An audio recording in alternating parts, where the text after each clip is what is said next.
we're not alone, and have for many, many years, even though, but at the time I went to the moon, it was the conventional wisdom, both in science and theology, that we were alone in the universe. We're just barely out of the trees, even though we think we're rather sophisticated. But I do like to tell the story that my great-grandparents came across from southern United States to the west after our Civil War. And I went to the moon, yes, less than 100 years later. They came across in covered wagons. So from covered wagons to going to the moon in less than 100 years in our lifetime is a rather significant event. It tells us how primitive we have been until the modern era, and we're still rather primitive because of my openness to these things. I did have many of the old timers in the military and in the intelligence community over the years wanting to get it off their chest before they passed away, allowed me to interview them and talk to them about it. And so my ideas became fairly well solidified. And in fact, we've been visited. We have to remember that right after World War II, the Army Air Force was separated and became the Air Force, a separate branch of service. And that the OSS, which is the Office of Special Services, was disbanded and eventually became the CIA.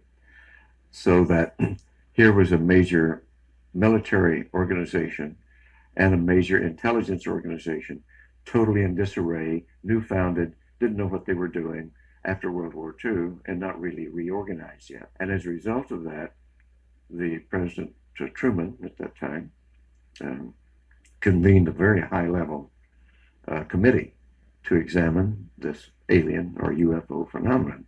They did come to the conclusion that it was alien, and the military rightly came to the conclusion, if they're hostile, there's nothing we can do about it.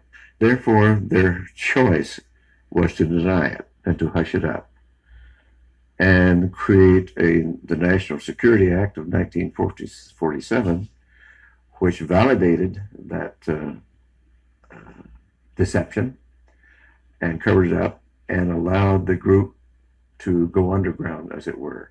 And we've been living with that now for 50 years. It is really the beginning of the whole cover-up, the entire denial of this phenomenon.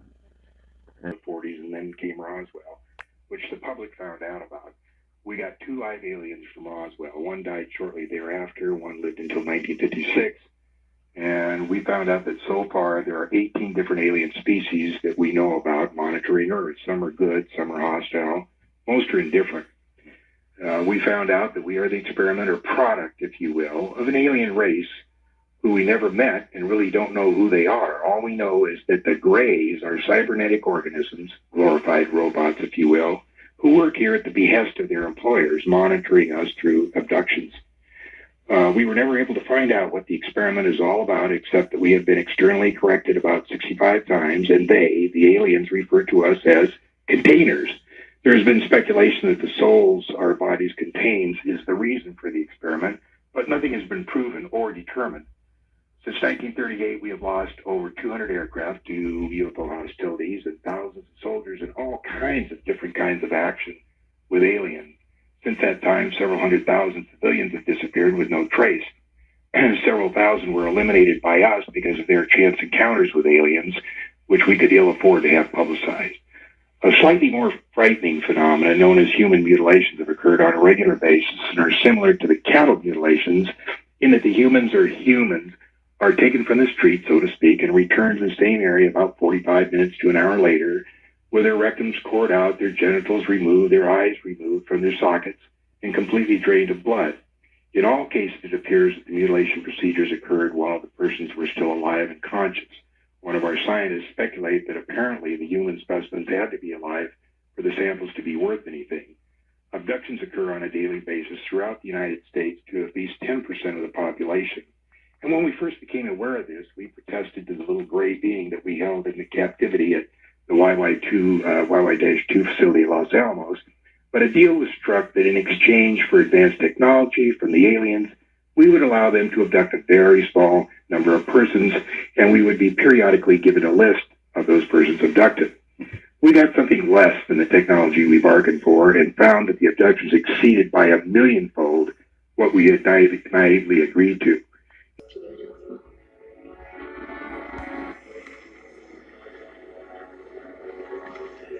I told you it was cold.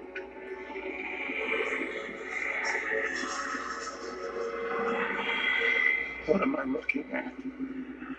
The wrath of God. You might not believe this, Father, but you are expendable. I'm about 2 seconds away from expending your brains all over this floor if you don't tell me what the hell that is. A Nephilim. What? A Nephilim. Go on, Father. Tell him where it's from.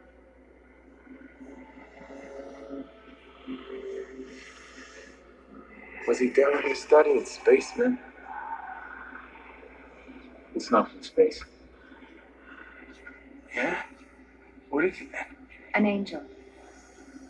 Not an angel from heaven. An angel cast from heaven.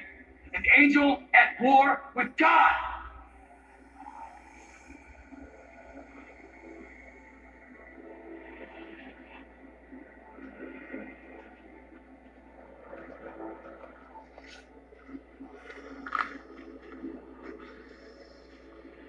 Nephilim are present in almost every religion, and the Bible, the Torah, even obscure scriptures make reference to them.